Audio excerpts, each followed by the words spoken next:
Rabbil alamin wassalatu wassalamu ala asyrafil anbiya'i wal mursalin sayyidina Muhammadin sallallahu alaihi wasallam wa ala alihi wa sahbihi ajma'in. Qala rabbi shrah li sadri wa yassir li amri wahlul 'uqdatam min lisani yafqahu qawli.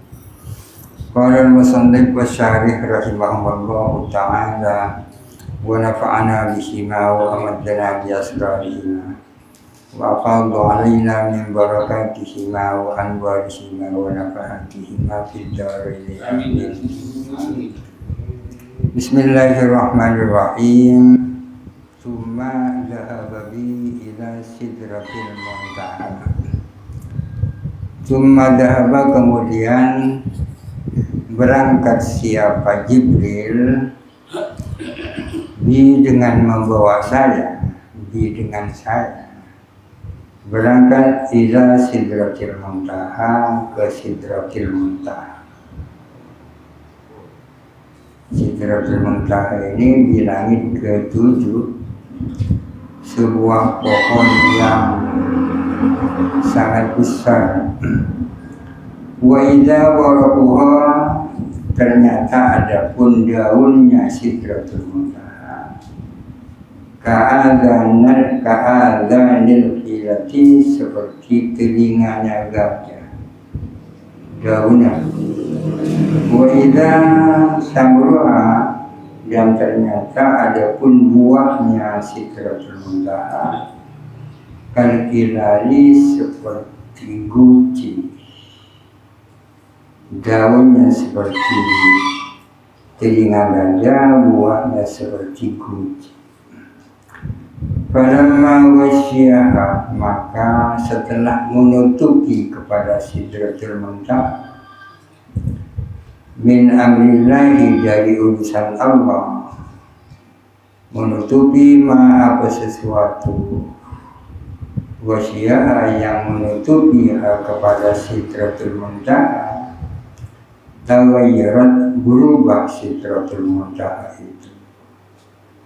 Ketika sidratul muntaha itu ditutupi atau diselimuti, entah dengan apa itu, mungkin dengan nur Allah Ta'ala.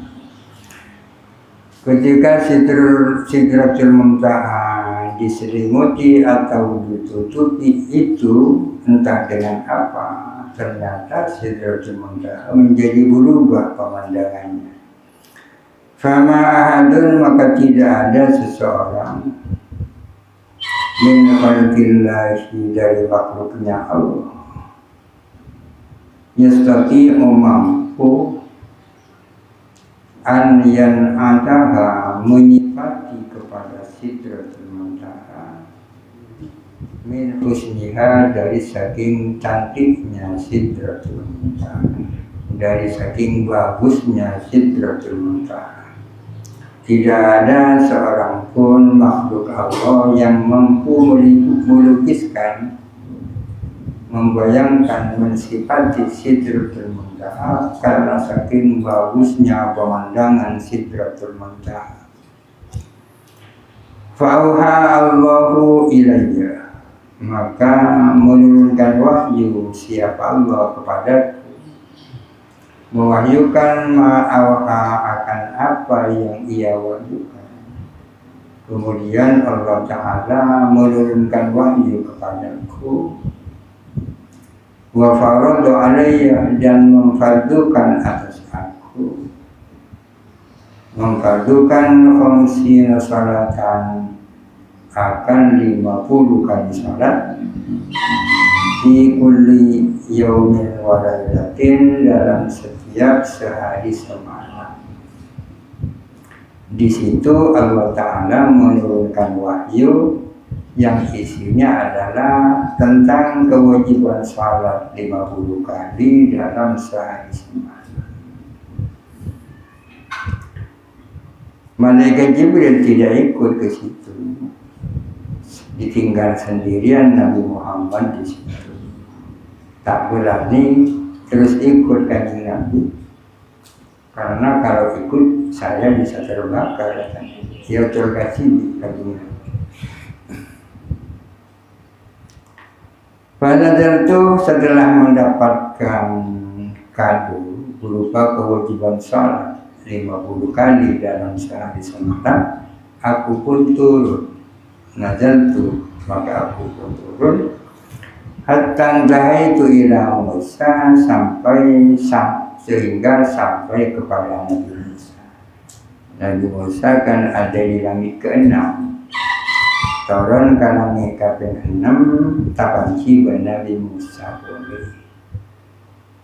Pokoklah maka bertanya Nabi Musa, ma faradallahu ala ummatika, ma kepada apa faradallahu memfardukan siapa Allah ala ummatika atas umatmu.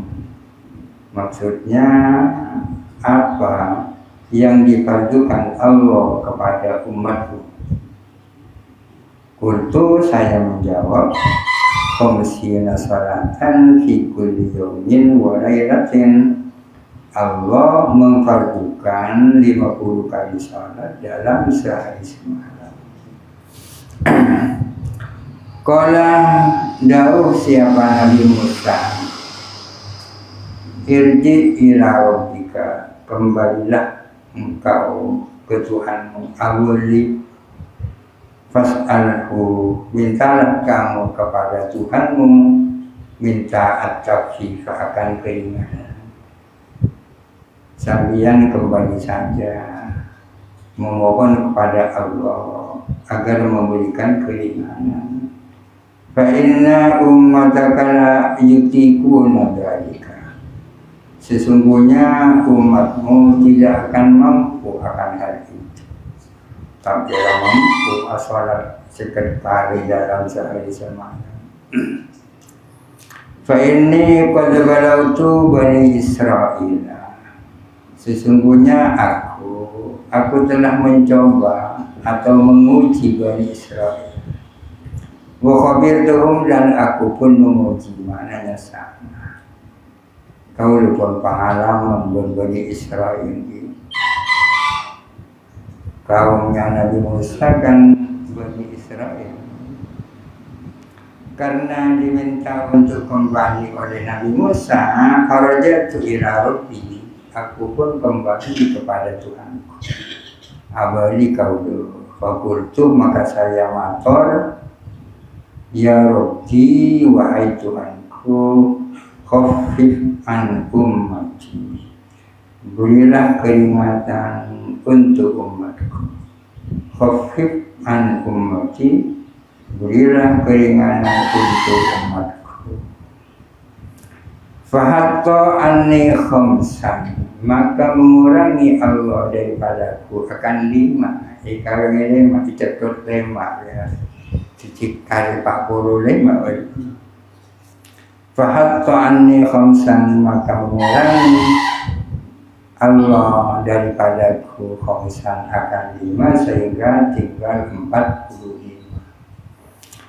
Faraja'tu ila Musa, aku pun kembali kepada Musa. Turun ketemu Nabi Musa.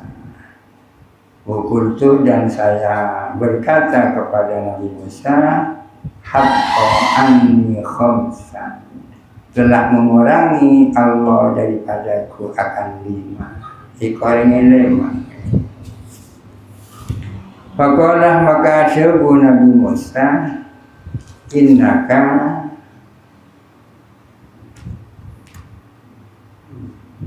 ummataka la yutiquna dzalika. Sesungguhnya umatmu tidak akan mampu kepada hal itu. Harji ila rabbika, kembalilah kamu kepada Tuhanmu. Beri poleti fas'alhu at-taqfifa li ummatika, maka mintalah kepada Tuhan keringanan untuk umatmu. Abadi poli engkau punya jasa Nabi Musa. Falam azal arji'u baina Rabbi ta'ala wa baina Musa, Falam azal anti, maka aku pun terus kembali antara Tuhanku dan antara Nabi Musa. Aku pun bolak-balik antara Nabi Musa dan Allah. Naik turun. Falam azal arji'u baina Rabbi ta'ala wa baina Musa. Maka aku pun pulang balik antara Allah dan antara Nabi Musa. Wa ya'uddu anni khamsan dan Allah mengurangi daripadaku 5 demi 5. Ikoreng lima sampai kali 5. Hatta qala, sehingga Allah Ta'ala berfirman, ya Muhammaduh, wahai Muhammad, innahunna khamsu salawatin kulla yaumin wa lailatin. Sesungguhnya itu adalah 5 kali salat dalam sehari semalam. Bikulli salatin ashrun, adalah dalam tiap-tiap salat adapun 10. Meskipun itu hanya 5 kali salat, tapi tiap-tiap salat nilainya 10, sehingga fatilka khamsuna salatan, maka itu adalah 50 kali salat. Jadi 5 salat tapi nilainya sama dengan 50. Wa man hamma bihasanatin, barang siapa berniat melakukan kebaikan.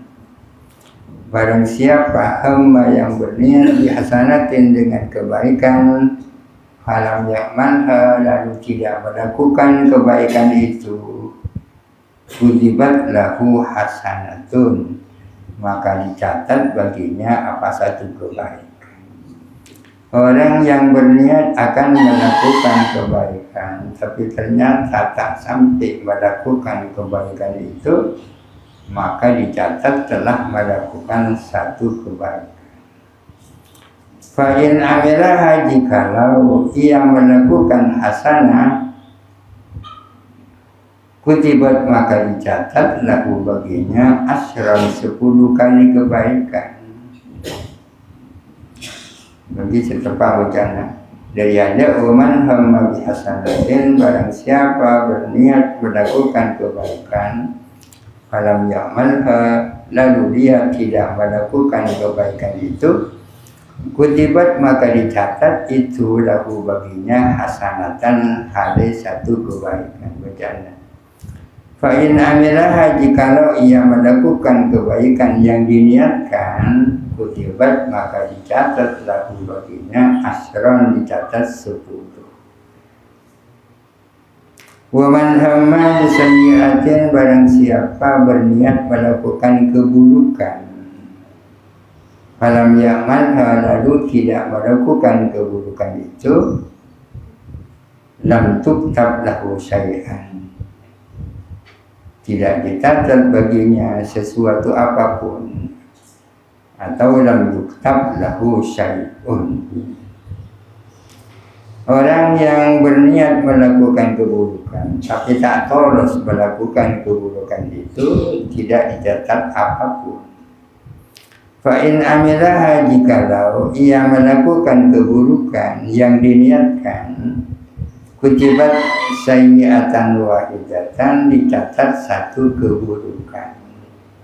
Ini kan bagaimana kemurahan Allah. Mereka cebuna Allah dekat Rasulullah nikah. Fanazaltuh, maka aku pun turun. Jadi Allah ajaru itu adalah 5 kali salat di dalam sehari semalam. Namun tiap-tiap kali salat nilainya 10, sehingga dengan demikian 5 kali salat sama dengan 50 kali salat. Fanazaltuh, maka aku pun turun, hatta dahitu ila Musa, sehingga aku sampai kepada Nabi Musa. Fa'akhbartuhu, maka aku pun memberitahukan kepada Nabi Musa. Ikawalah kaulah dekat Nabi Musa bahwa sudah tinggal 5.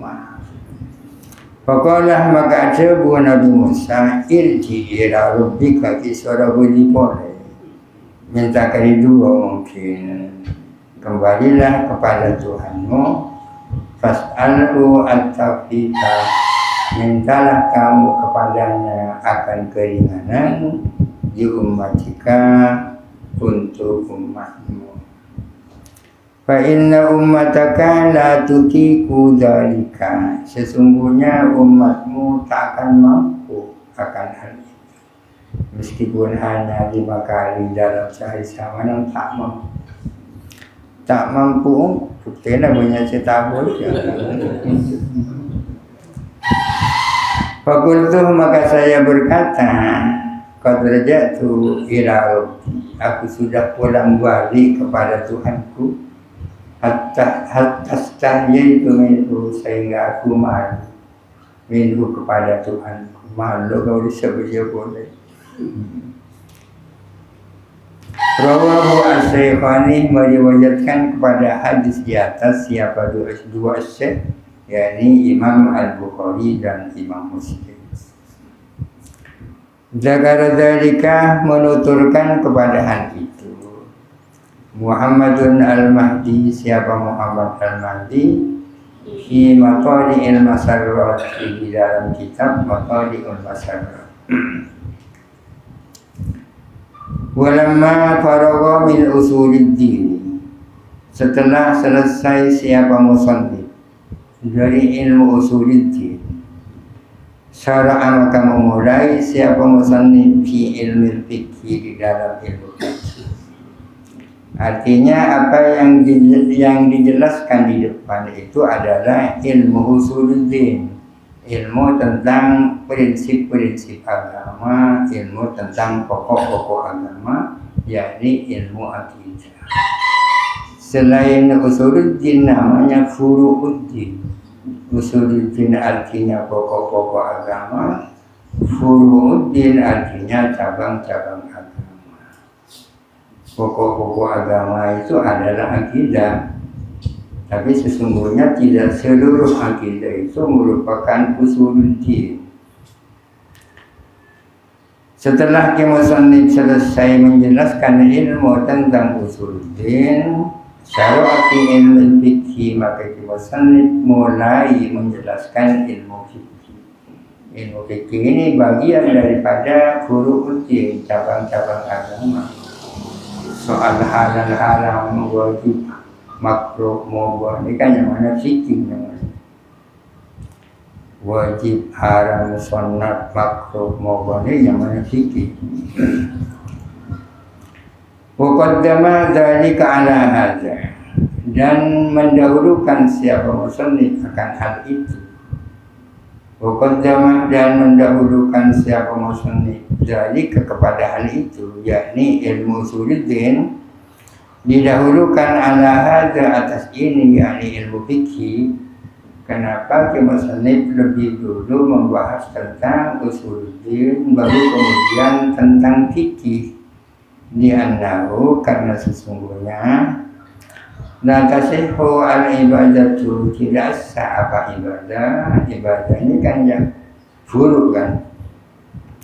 Ibadah itu tidak sah illa ba'da ma'rifati sifatil ma'budi, kecuali setelah mengetahui sifat-sifatnya ma'bud. Ibadah itu ibadah, abid yang ibadah, ma'bud yang disembah. Yang disembah adalah Allah Subhanahu wa ta'ala. Suatu ibadah tidak akan sah kecuali setelah kita kenal siapa yang kita ibadahi, yang kita sembah itu siapa. Kecuali setelah mengetahui sifat-sifat ma'bud, walaupun hanya dengan satu dimensi. Itu alasan yang pertama kenapa usuluddin dijelaskan lebih dulu. Wali'anna usuluddin asyraful ulumi mutlaqan. Ini alasan yang kedua. Dan karena sesungguhnya usuluddin asyraful ulumi mutlaqan, afdalun adalah paling mulianya ilmu-ilmu mutlakon secara mutlak. Ilmu yang paling mulia itu apa ya? Ilmu usuluddin.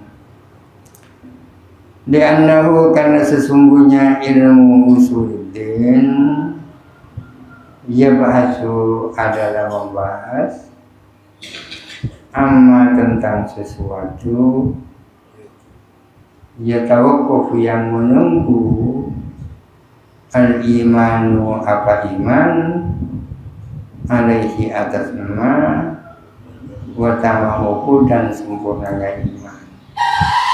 Karena ilmu usuluddin itu membahas tentang apa yang diperlukan oleh iman.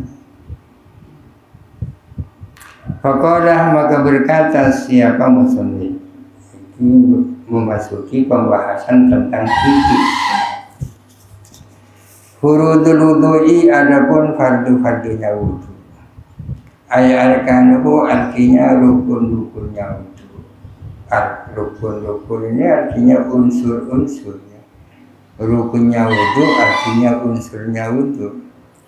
Kenapa kok yang dibahas fardunya wudu pertama kali? Karena wudu itu menjadi syarat sahnya salat. Salah satu syarat sahnya salat ya suci dari hadas. Untuk suci dari hadas harus berwudu. Maka wudulah yang dibahas pertama kali.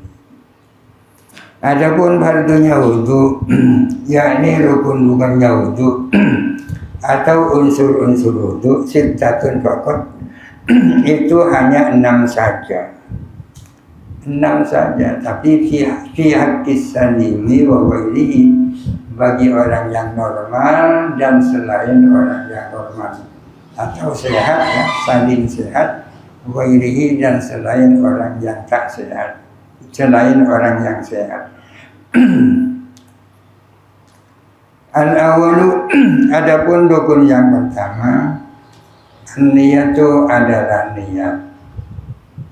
Yang pertama adalah niat.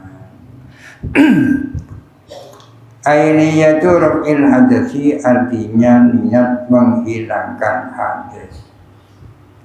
Menghilangkan itu apa? Hadas itu apa? Hadas itu barang abstrak ya. Dari tangan lima tak hadas apa? Niat menghilangkan hadas. Ayrab ihukmihi artinya menghilangkan hukumnya hadas. Yang dihilangkan itu bukan hadasnya tapi hukumnya hadas. Hukumnya hadas seperti apa? Kahurmati nahis sholati seperti haramnya semisal sholat.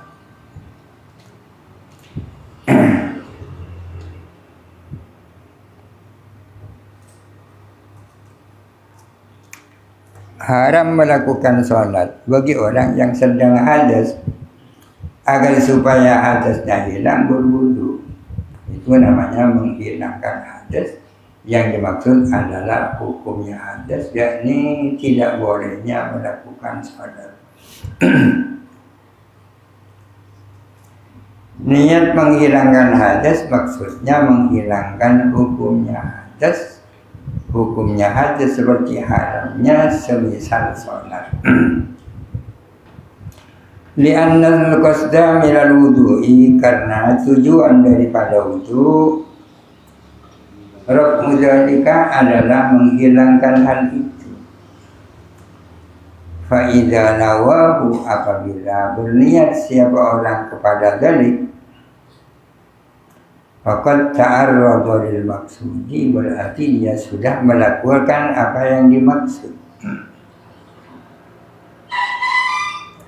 Jadi niat raf'il hadas, niat menghilangkan hadas, nawaitu raf'al hadasi al-asghari. Aw niyatut taharati 'anil hadasi atau niat bersesuci dari hadas. Macam-macam niat kan. Niat raf'il hadas atau niat tahara 'anil hadas. Niat sesuci dari hadas. Aw niyatus tibahati muftakirin ila wudu'in atau niat bolehnya melakukan sesuatu yang memerlukan wudhu. Yang memerlukan wudhu sholat, kemudian tawaf, baca Quran, itu memerlukan wudhu. Niat bolehnya melakukan sesuatu yang memang butuh wudhu. Saya berwudhu agar supaya boleh baca Quran. Saya berwudhu agar boleh melakukan sholat. Saya berwudhu agar supaya boleh melakukan tawaf. Niat bolehnya melakukan sesuatu yang memerlukan wudhu. Awliyatu adai fardil wudhu, atau niat menunaikan fardunya wudhu. Awliyatu adai wudhu'i, atau niat menunaikan wudhu. Banyak nih kan niatnya.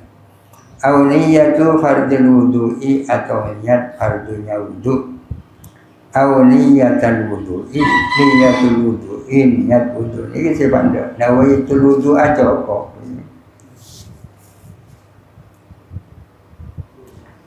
Cukup ngapa lagi tambah. Sahibud darurati, adapun orang yang punya darurat. Ada istilah sahibud darurat. Orang yang punya darurat, yakni orang yang tak normal, berada dalam kondisi darurat. Kamustahadatin, seperti perempuan mustahadah, perempuan yang selalu keluar darah, itu mustahadah. Musalisin, dan orang yang bisa tak tahan menahan kencing setiap saat akemi. Badan salisiro, tak kenal nahan kentok terus. Ini termasuk sahibud darur. Adapun orang yang punya darurat, seperti perempuan mustahadah dan seperti orang yang bisir, layak fihi, tidak cukup kepadanya, yakni kepada sahibud darurat, tak cukup niat raf'il hadasi, apa niat menghilangkan hadas, awit taharati anhu, atau niat sesuci dari hadas. Niatnya adalah niyatu istibahati muftakirin ila wudhu. Orang yang punya darurat, niatnya tidak seperti itu, akan tetapi nawaitu istibahatas sholati, saya niat agar boleh melakukan sholat. Saya wudhu agar boleh melakukan sholat. Karena wudhunya tidak bisa menghilangkan hadas kan. Kalau tidak menghilangkan hadas, orang kencing terus, hadasnya kan tidak ada. Tak bisa menghilangkan hadas. Orang yang selalu keluar darah tak bisa menghilangkan hadas. Orang yang selalu keluar kencing tak bisa menghilangkan hadas. Orang yang selalu kentok tak bisa menghilangkan hadas. Maka tak bisa niat nawaitu raf'al hadas, tak bisa. Tapi niat saya berwudu agar boleh melakukan sholat. Wajibu qarnuha, dan wajib apa membersamakan niat bi awwali mausulin, dengan baswan yang pertama kali, dengan mausul yang pertama kali, minal wajhi, dari wajah. Niat wajib dibersamakan dengan bagian wajah yang pertama kali dibasuh. Niat wajib dibersamakan dengan bagian wajah yang paling dulu dibasuh. Mun elong pertama kali dibasuh, ya dibersamakan dengan hidung. Kalau yang pertama kali dibasuh dahi, ya dibersamakan dengan dahi. Walahu, dan ialah boleh bagi orang yang berwudu, tafriqu niyati raf'il hadasi, memisah-misahkan niat menghilangkan hadas, wa taharati anhu, dan niat bersesuci dari hadas, la ghairihi ma tidak selain raf'i dan taharah, dipisah-pisahkan ala adol wudu'i atas anggota-anggota wudu. Indalekana masai wajah niat dawi turuf al-hadafi anil wajhi. Indalekana masai tanang dawi turuf al-hadafi anil yadi. Indalekana masai soko kaulah niat menghilangkan hadas dari soko. Mereka yang mana memisah-misahkan. Keanyanwiyah misalnya berniat siapa orang inda wasilul wajhi ketika membasuh wajah, berniat raf'al hadasi anhu, niat menghilangkan hadas anhu dari wajah, dan seterusnya berniat ketika membasuh tangan, niat menghilangkan hadas dari tangan. Ketika mengusap kepala, niat menghilangkan hadas dari kepala. Tapi yang penting adalah niat dibersamakan dengan bagian wajah yang pertama kali dibasuh. Fardunya wudu ada 6. Yang pertama niat. As-sani adapun yang kedua, waslu zahiril wajhi jami'ihi, membasuh bagian luarnya wajah jami'ihi seluruhnya. Waslu zahiril wajhi jami'ihi, membasuh bagian luarnya wajah seluruhnya. Untuk tahu seluruhnya harus tahu batas-batasnya wajah. Paling atas sampai mana, paling bawah sampai mana, kanan kirinya sampai mana. Membasuh bagian luarnya wajah seluruhnya. Walau bifi'li ghairihi, walaupun dengan perbuatan orang lain. Bersih nyiram, tidak apa-apa. Meskipun dengan perbuatan selain mutawati, bersih senyirinaki. Walau bifi'li ghairihi bila iznihi, walaupun dengan perbuatan orang lain tanpa izinnya dia. Tahu-tahu beroreng sinyaram muah, sinyaram maki aing dia kamu tanpa izin. Au bisukutihi, atau dengan jatuhnya orang hina-hina di dalam semisal sungai ataupun ke sungai, ingkana zakiran diniyati bihima, ingkana jikalau ada siapa orang zakiran diniyati, ingat kepada niat bihima di dalam keduanya. Yang dimaksud keduanya apa? Pertama, membasuh wajah orang lain yang melakukannya tanpa izin. Yang kedua, jikalau seseorang itu adapur ke sungai dengan syarat ia berniat pada saat itu.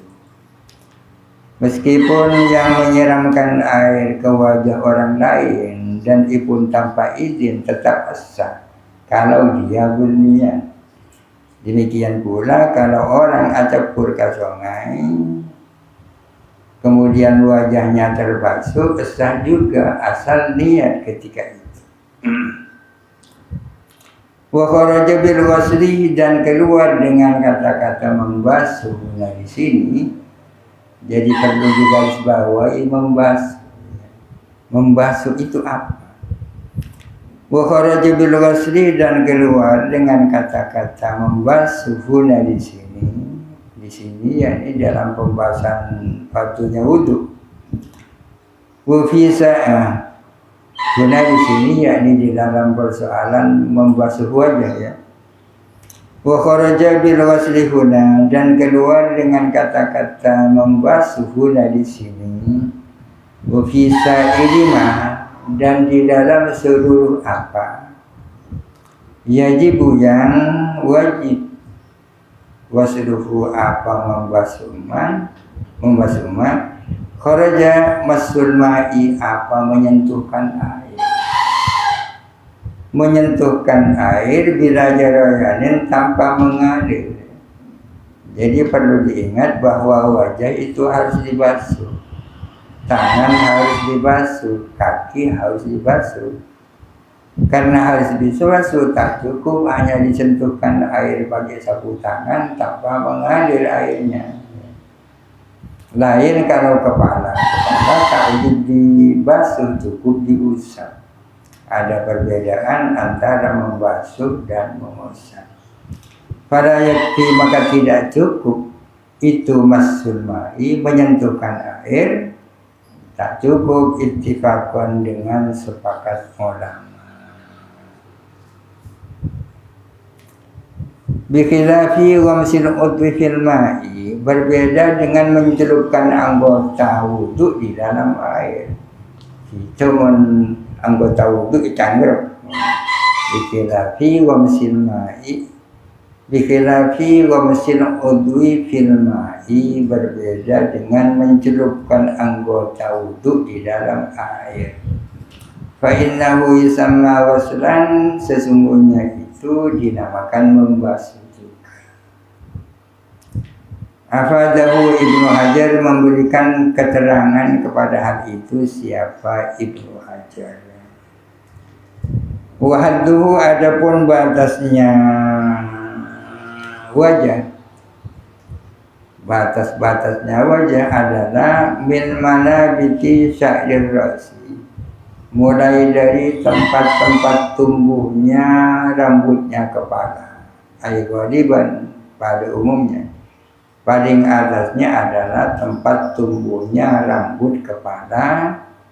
Sampai mana paling bawah? Ila muntahal lahyaini, sampai ujung paling bawahnya dua dagu, sampai bagian akhir dua dagu. Nah, pada cangkem bifathillah wadzakani, dan lahya ini ketua langgerahang ni.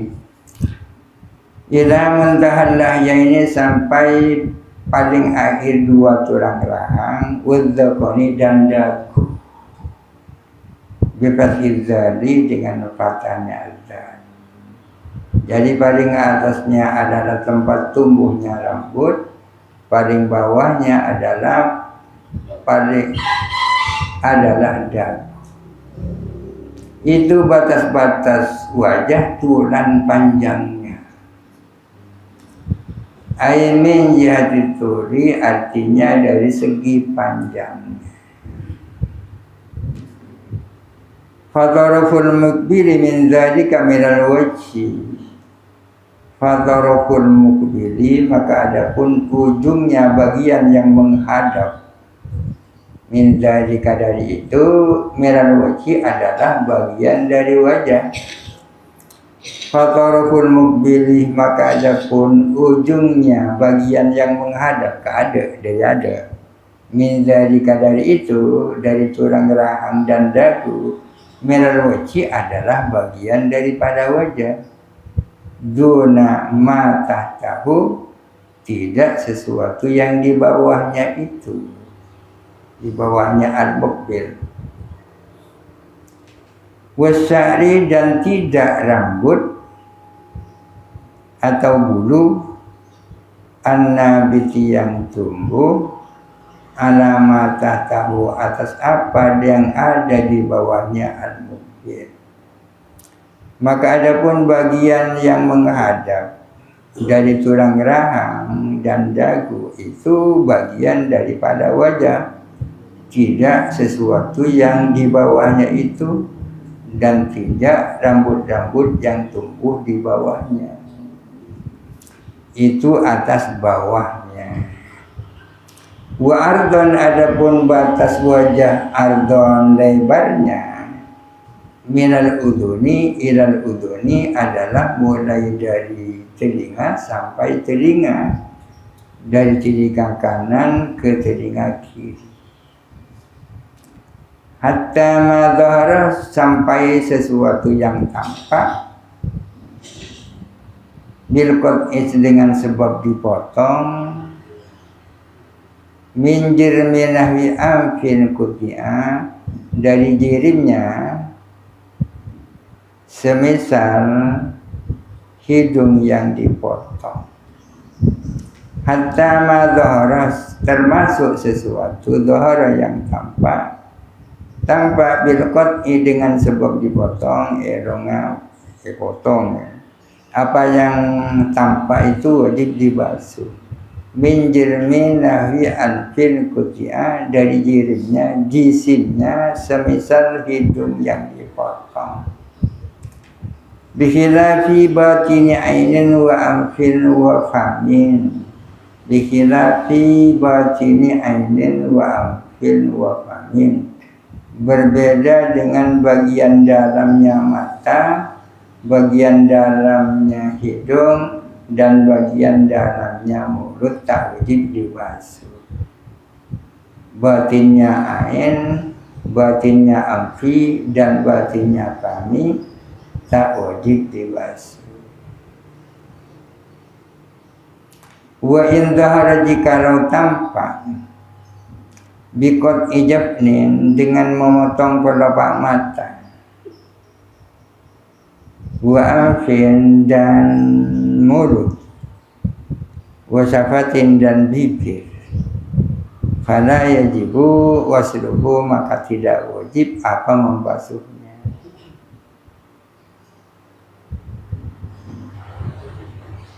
Wala yusannu batinu ainin, bahkan bukan hanya tidak wajib, tapi tidak disunnahkan bagian dalamnya mata. Sampai dok celah kaki ain ke dalam mata ini. Qala ba'dhum, bahkan sebagian ulama mengatakan yukrahu, dimakruhkan. Memaksakan memasukkan air ke dalam mata makruh lidarurati, karena darurat. As-salisu wasrul yadaini wallahu a'lam. Al-Fatihah. Amin.